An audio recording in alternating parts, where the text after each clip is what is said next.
Yes, good morning dear friends. अपन आज से चालू करने वाले हैं ज्योमेट्रिक मीन और हार्मोनिक मीन। ये सेंट्रल टेंडेंसी का लास्ट पार्ट ऑफ टॉपिक है, ज्योमेट्रिक मीन और हार्मोनिक मीन। देखो, जब अपन लोग ज्योमेट्रिक मीन की बात करते हैं तो geometric mean is defined as nth root of product of observations. nth root of product of observations मतलब क्या? मतलब जैसे आपके इसमें तीन ऑब्जर्वेशंस है, x1, x2, x3। इसका ज्योमेट्रिक मीन क्या रहेगा? nth root of product of observation. यहाँ पे n कितना है? 3। nth root तो cube root of product of observation x1 into x2 into x3।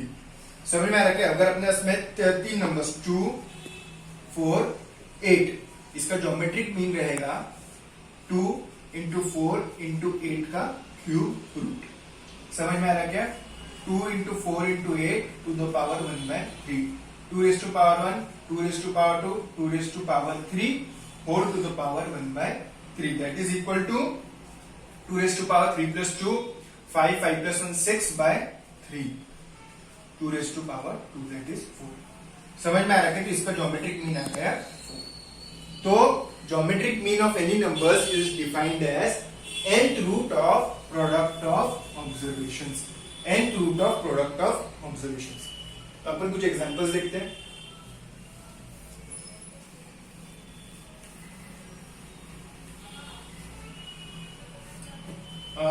Calculate the geometric mean of 4, 16 and 64। ठीक है। Geometric mean is defined as nth root of product of observation 4 into 16 into 64 to the power 1/3। इसको कैसे लिख सकते हैं? 4 square और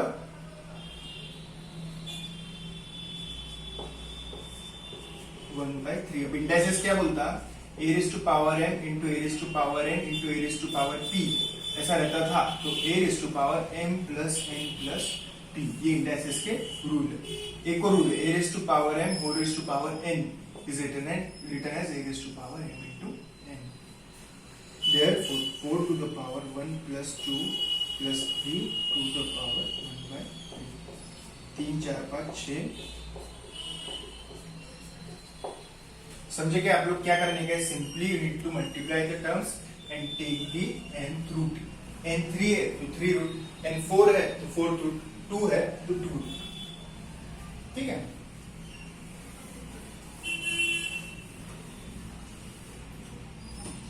अपन लोग module में देखते क्या क्या प्रॉब्लम्स दिए हुए।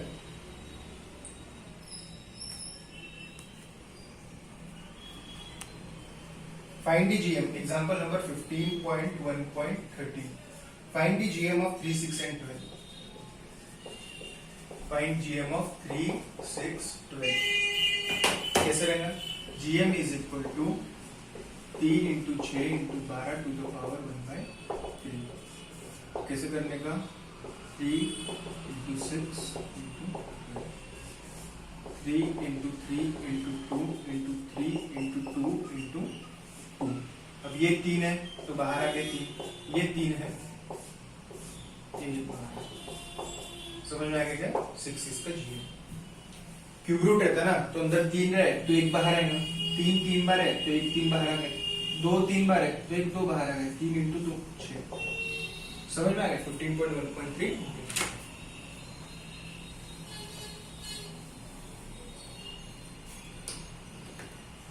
Next problem 15.1.14। ठीक है। Find GM of the following. X दिया है, एफ दिया है। एक्स दिया हुआ है 2, 4, 8, 16। एफ दिया हुआ है 2, 3, 3, 2। ठीक है। अपन क्या करेंगे? अगर ऐसा दिया हुआ रहा तो जीएम सॉल्व करने का एक स्पेसिफिक तरीका है। जीएम सॉल्व कैसे करने का? पहले n is equal to summation f। 2 plus 3 5, 5 plus 3 8, 8 plus 2 10। Okay. तो अपने को कौन सा रूट लेने का है? 10th रूट लेने का है। यहाँ पे जीएम का फॉर्मूला क्या हो जाता है? जीएम जैसे x1 to the power f1, x2 to the power f2, x3 to the power f3, x4 to to the power f4 और 1/n, मतलब x1 f1 x2 f2 x3 f3 x4 f4 to the power 1/समेशन f1। आप बोलेंगे sir अपन यहाँ पे अभी तक तो सिर्फ प्रोडक्ट ऑफ ऑब्जर्वेशंस ले रहे थे, फिर यहाँ पे प्रोडक्ट का पावर भी क्यों ले रहे, हर एक नंबर का पावर क्यों ले रहे? यहाँ पे एक सिंपल क्वेश्चन आ सकता है कि अभी तक तो अपन सिर्फ प्रोडक्ट ही ले रहे थे, अभी तक तो अपन सिर्फ प्रोडक्ट ही ले रहे थे, फिर यहाँ पे अभी प्रोडक्ट का पावर लेने का कारण क्या है? देखो बेटा ये डिस्क्रीट ही है, लेकिन क्या हो रहा है यहाँ पे 2 बार है, 4 3 बार है, 8 3 बार है, 16 2 बार है।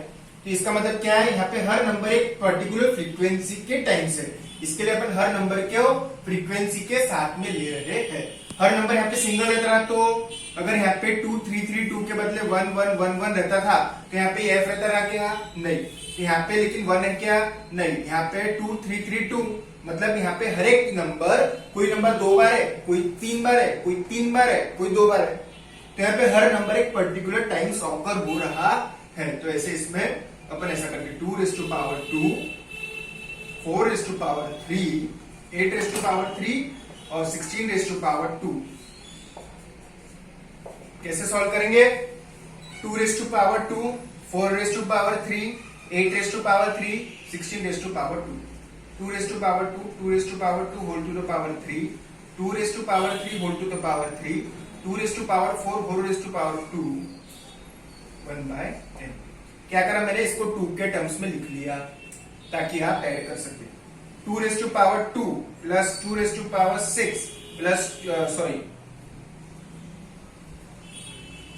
2 raised to power 9, 2 raised to power 8, 4 raised to power 1/10, 2 raised to power 2 plus 6 plus 9 plus 8 to the power 1/10, 2 raised to power 9 8 17, 17 और 6 23 और 2 25, 2 raised to power 25/10 is your answer। 2 raised to power 25/10। समझे क्या? एकदम सिंपल है, कोई hard बात ही नहीं है।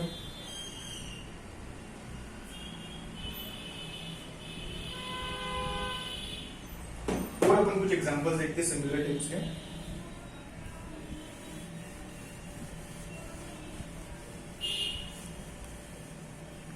मैं एक एग्जांपल देता हूं आपको, देखो xi दिया है, fi दिया है, 5 25 125, ठीक है, 5 times 3 times 2 times।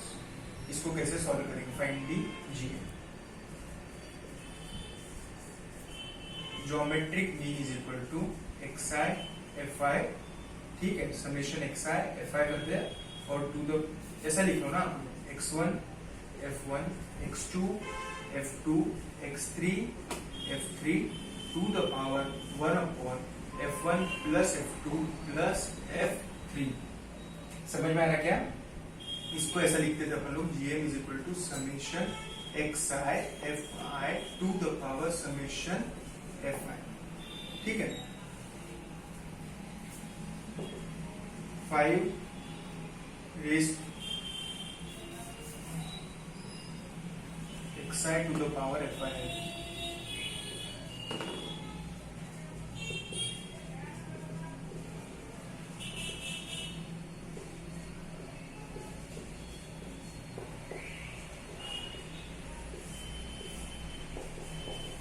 ठीक है, ये पावर है, हाँ ये पावर है।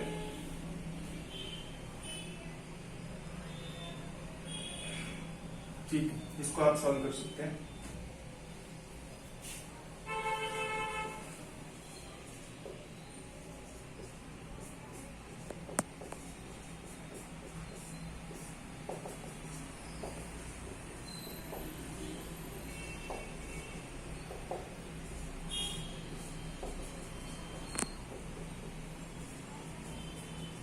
Five raised to power 17/10।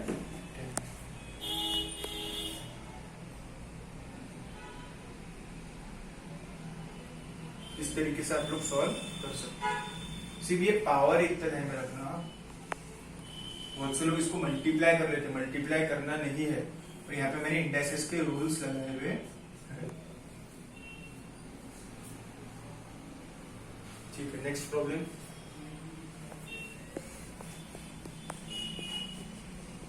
एक और प्रॉब्लम है, ये एक्सआई दिया है,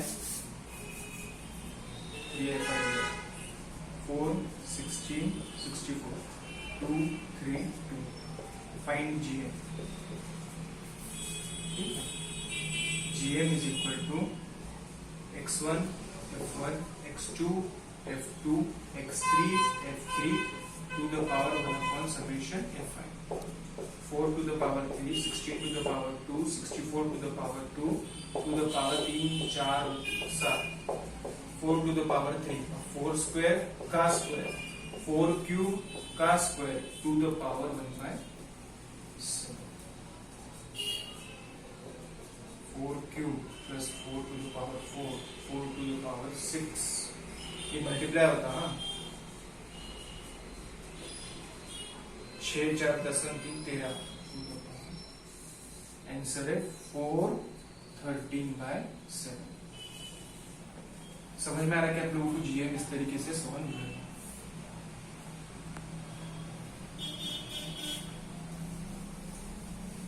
तो क्या ध्यान में रखने का है, जीएम आप लोगों को, GM for any number is equal to nth root of product of observations.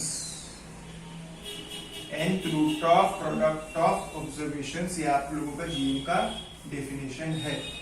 ठीक, जितने ज्यादा प्रॉब्लम हो सकते मैं लेने की कोशिश कर रहा हूं आप लोगों के लिए।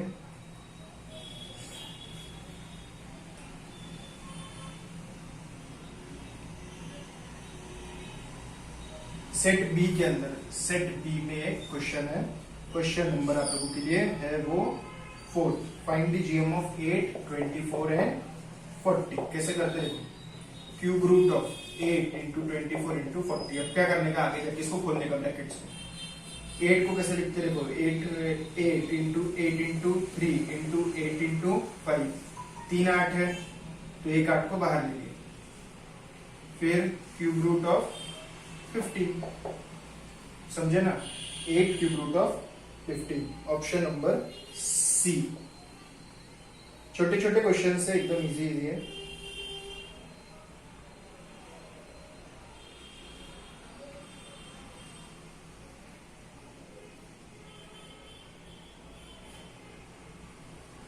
ठीक है, मॉडल में तो प्रॉब्लम हो गई, ज्यादा प्रॉब्लम से नहीं है।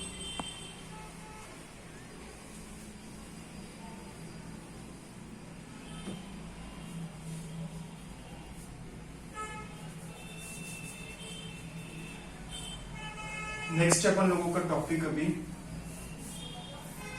Harmonic mean.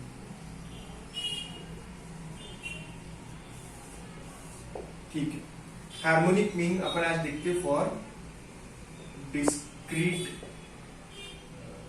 नंबर्स।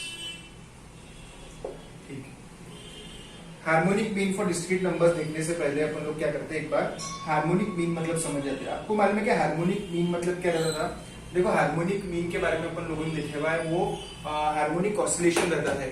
समझ में आ रहा है, हार्मोनिक ऑसिलेशन ये ऐसा एक घड़ी रहती थी, यहाँ पे अपन लोगों ने लिखा होगा 7th 8th में, और यहाँ पे किसका पेंडुलम रहता था, और पेंडुलम के अंदर कैसा ये ऊपर जाता था फिर इधर जाता था, ये ऊपर नीचे ऐसा चालू रहता था। इसको अपन क्या बोलते थे, हार्मोनिक ऑसिलेशन। हार्मोनिक ऑसिलेशन अपन इसको बोलते थे। हार्मोनिक ऑसिलेशन मतलब क्या, कि एक हार्मोनी मेंटेन करके रहता, पहले इधर जाता फिर इधर आता, ऐसा है कि ये इधर जा रहा है ये इधर जा रहा है, ऐसा नहीं है। उसका जो डिफाइंड पाथ है फ्रीक्वेंसी का, उधर ही हो जा रहा है। ठीक है, तो हार्मोनिक ऑसिलेशन कहाँ पे इस्तेमाल होता, जहाँ पे वेलोसिटी वगैरह पूछा रहा प्रॉब्लम, वेलोसिटी, स्पीड, एक्सेलरेशन, जहाँ पे आप लोगों को बोला बनाएगा कि एवरेज एक्सेलरेशन, एवरेज वेलोसिटी वगैरह, अगर ऐसे प्रॉब्लम रहे कि जैसे कोई एरोप्लेन पहले इतना स्पीड जा रहा 25 किलोमीटर पर आवर की स्पीड से, और ये वापस आ रहा 30 किलोमीटर पर आवर की स्पीड से, तो बताओ यहाँ पे एवरेज स्पीड कितना है? तो यहाँ पे एम नहीं कर सकते आप लोग। यहाँ पे देखो, पहले इतना जा रहा फिर इतना आ रहा, सेम डिस्टेंस जा रहा सेम डिस्टेंस आ रहा है। यहाँ पे भी देखो, सेम डिस्टेंस जाता है सेम डिस्टेंस वापस आता है, सेम डिस्टेंस जाता है सेम डिस्टेंस वापस आता है। तो यहाँ पे जहाँ पे एक्सेलरेशन वेलोसिटी वगैरह दिए हुआ है, जहाँ पे एक्सेलरेशन वेलोसिटी वगैरह दिए हुआ है, वहां पे आप लोगों को हार्मोनिक मीन इस्तेमाल करना पड़ता है। आपको पूछ सकते हैं प्रॉब्लम के अंदर कि कहां पे हार्मोनिक ऑसिलेशन इस्तेमाल करेंगे, हार्मोनिक मीन कहां पे निकालेंगे। देखो हार्मोनिक मीन जो है वो एवरेज मार्क्स के लिए नहीं होता, एवरेज वेट के लिए नहीं होता। हार्मोनिक मीन वहां पे, हार्मोनिक मीन आपके यहाँ पे कहां पे इस्तेमाल होता है बेटा, ये लगा दो। हार्मोनिक मीन आप लोगों के स्पीड के अंदर इस्तेमाल होता, वेलोसिटी के अंदर इस्तेमाल होता, एसेलरेशन के अंदर इस्तेमाल होता। समझ में आ रहा है? तो हार्मोनिक मीन कहां इस्तेमाल होता है आप लोगों के, हार्मोनिक मीन इस्तेमाल होता है आप लोगों के स्पीड वाले प्रॉब्लम में, एसेलरेशन वाले प्रॉब्लम में और वेलोसिटी वाले प्रॉब्लम में। समझ में आ रहा है क्या?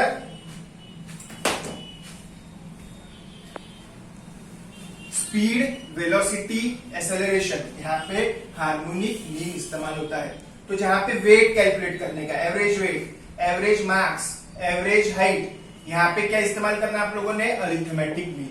जहां पे बोला है वेलोसिटी, जहां पे बोला है एसेलरेशन, जहां पे बोला है एवरेज स्पीड, ऐसा निकालने का है। यहाँ पे आप लोगों ने एम इस्तेमाल नहीं करना, ये ऑसिलेशन वाले प्रॉब्लम है, ये स्पीड वाले प्रॉब्लम है। यहाँ पे आपने हार्मोनिक मीन इस्तेमाल करना चाहिए। समझ में आ रहा क्या?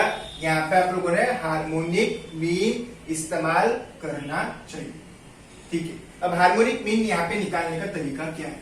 हार्मोनिक मीन का डेफिनेशन क्या है? जैसे जीएम का डेफिनेशन क्या था कि nth root of product of observation. अब वैसे हार्मोनिक मीन का जब अपन लोग डिफाइन करने वाले हैं तो यहाँ पे आप लोगों ने उसका डेफिनेशन लिख लेना चाहिए। Harmonic mean is equal to reciprocal of M of reciprocal of observations, reciprocal of observations. तो दो रेसिप्रोकल है, रेसिप्रोकल मतलब 10 का रेसिप्रोकल हो जाता है 1/10, 20 का रेसिप्रोकल हो जाता है 1/20, 1/20 का रेसिप्रोकल हो जाता है 20, 1/10 का रेसिप्रोकल हो जाता है 10, मतलब उल्टा। Reciprocal of M of reciprocal of observations. अब ऑब्जर्वेशंस दिए जैसे आप लोगों के पास में x1, x2, x3, ठीक है। इसका M of reciprocals of observation, reciprocals of observation क्या है, 1/x1, 1/x2, 1/x3। इसका M 1/x1 plus 1/x2 plus 1/x3। Reciprocal of observations का एम, ये हो गया अपना M of reciprocals of observation. ये लिख लिया ऑब्जर्वेशन, ये लिख लिया उसका अपन लोगों ने रेसिप्रोकल, ये लिख लिया ऑब्जर्वेशन x1, x2, x3। ये उसका रेसिप्रोकल 1/x1, 1/x2, 1/x3। अब इनका एम 1/x1, 1/x2, 1/x3/3। अब इसका और रेसिप्रोकल, तो ultimately HM would be 3/1/x1 plus 1/x2 plus 1/x3। समझे क्या आप लोग? 3 स्टेप्स है, ऑब्जर्वेशन का रेसिप्रोकल, उसका एम और एम का रेसिप्रोकल। समझ में आ रहा क्या? Reciprocal of M of reciprocal of observation, reciprocal of observations, उनका एम, इसका रेसिप्रोकल, इसको बोलते हैं HM। समझ में आ रहा क्या? तो HM is defined as reciprocal of M of reciprocal of observations. तो आप लोग कैसे याद रखेंगे HM के फॉर्मूले को? HM के फॉर्मूले को आप इस तरीके से याद रखेंगे, n upon summation i is equal to 1 से लेकर i is equal to n 1/xi। HM is equal to n upon summation 1/xi। 3 numbers है 2, 4, 8। HM is equal to 3 numbers 3, 1/2 plus 1/4 plus 1/8, 3/। अभी कैलकुलेटर पे कर लो, 0.5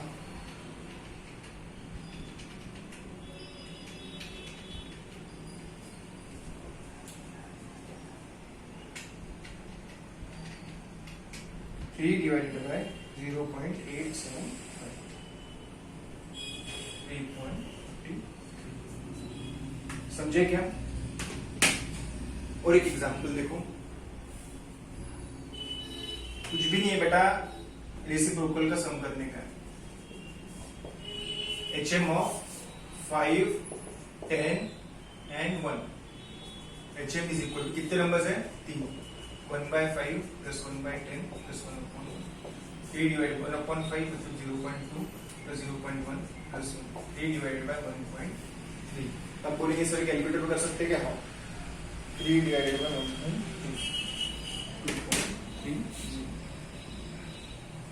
तो HM is equal to n upon summation 1 upon xi. ठीक है क्या? Discrete numbers के लिए HM हो गया n अपॉन 1 अपॉन xi. ठीक है? Have a great day. Thank you.